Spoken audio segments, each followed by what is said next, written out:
Bonjour et bienvenue dans cette vidéo qui sera le support de notre quatrième semaine de cours en confinement.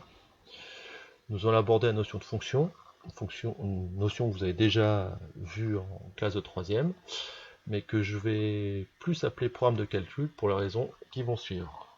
Donc je vous ai pris un exemple d'un fraisage en commande numérique. Avec Monsieur Koubéa, vous avez fait de la CAO, c'est-à-dire vous avez fait de la conception assistée par ordinateur. Vous avez dessiné sur SolidWorks votre forme pavé, et vous êtes venu retirer un arrondi, retirer de la matière pour créer l'arrondi, l'arc de cercle AE.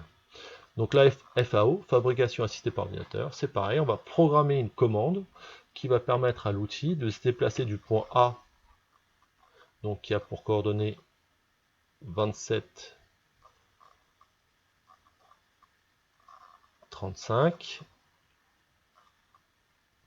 au point E qui a pour coordonnées 45, 17, en décrivant un arc de cercle.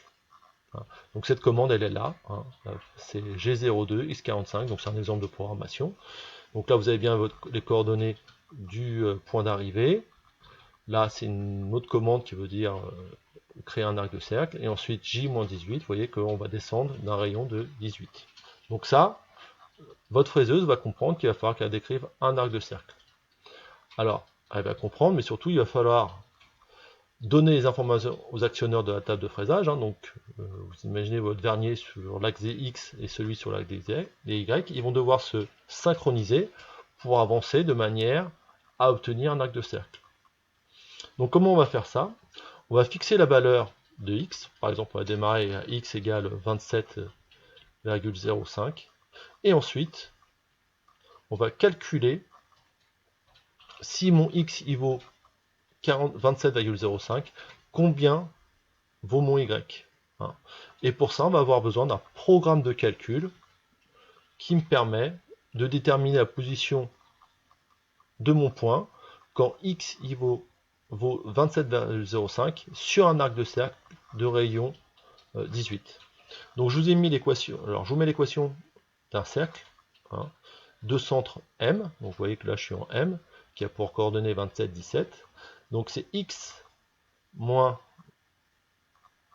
donc l'abscisse de mon centre au carré plus y moins l'ordonnée de mon centre au carré égale 18 au carré.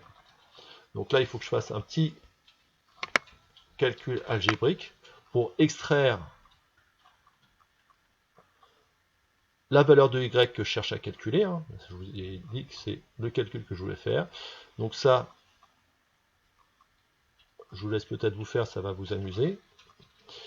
Donc racine carrée de 18 au carré moins x moins xm au carré. Donc là, ma valeur 27,5, je vais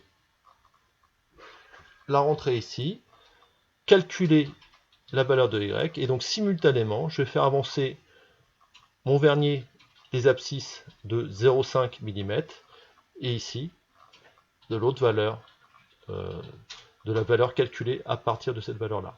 Donc vous voyez bien que là, j'ai un programme de calcul qui me donne y, l'ordonnée de ma fraiseuse, pour son abscisse en déplacement le long de l'arc de cercle.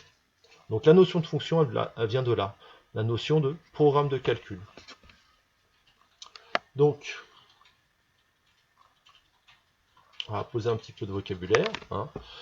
Donc la variable, qu'on appelle aussi antécédent,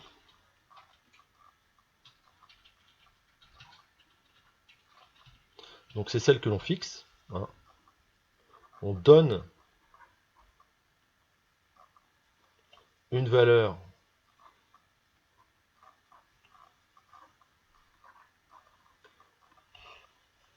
à cette variable. On applique un programme de calcul auquel on a donné un nom. Donc par exemple, je sais pas, je vais l'appeler celui-là cercle. Donc c'était le calcul de y. Et la grandeur que je vais calculer, que je vais appeler image, et bien cette image, en fait, elle va être le résultat d'un calcul en utilisant le programme cercle sur la valeur x. Hein. Donc, vous vous rappelez, si vous avez des souvenirs, hein, on a les noms de programmes, les noms de fonctions, c'était rarement des lettres.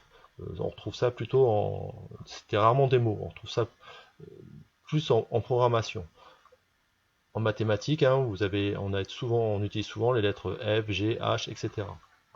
Donc ça se lit. Ma grandeur, donc Y, est l'image par le programme de calcul cercle de ma variable X.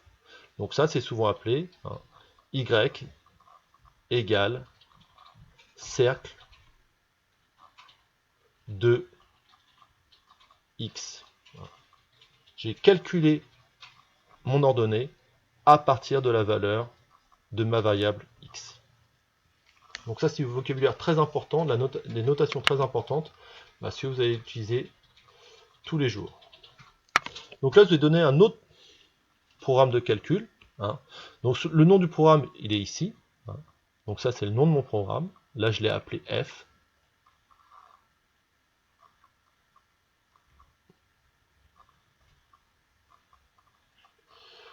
Ma variable, c'est X.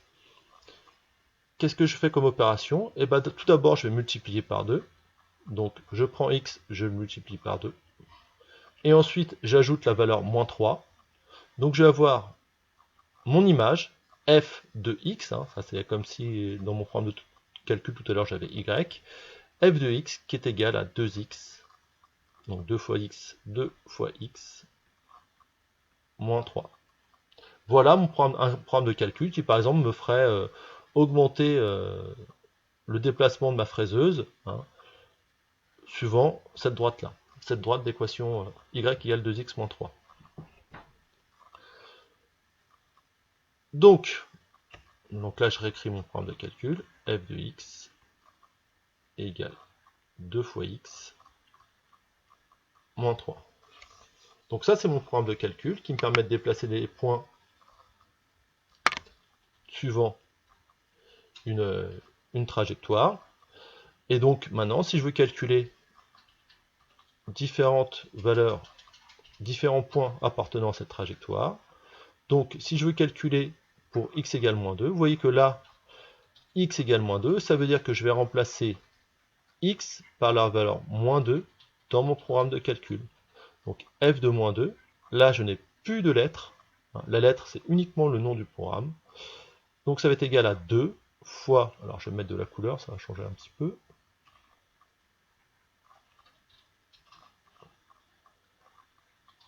hop, je vais mettre en vert, donc f de moins 2, ça va être 2 fois moins 2, je reviens en rouge, ça c'est mon programme de calcul, moins 3. 2 fois moins 2, moins 4, moins 3, moins 7. Donc, l'image de moins 2 par le programme de calcul f est égale à moins 7.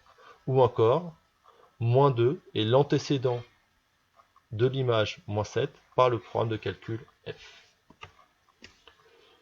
Donc je vous laisse faire tous les autres calculs, hein, et après, on regroupe toutes ces valeurs dans un tableau qu'on appelle tableau de valeurs, donc qui est défini entre deux valeurs extrêmes, hein, x égale moins 2, x égale 5. Donc là, on dit qu'on a étudié notre programme de calcul sur l'intervalle moins 2, 5, que l'on écrit ainsi, hein, donc x appartenant, crochet, moins 2, 5. Ça, c'est l'intervalle d'étude. Donc voilà pour cette vidéo. Vous avez ensuite des exercices qu'il faudra faire pour travailler pour mercredi prochain, lors de notre prochain rendez-vous acoustique. Bon courage et à mercredi.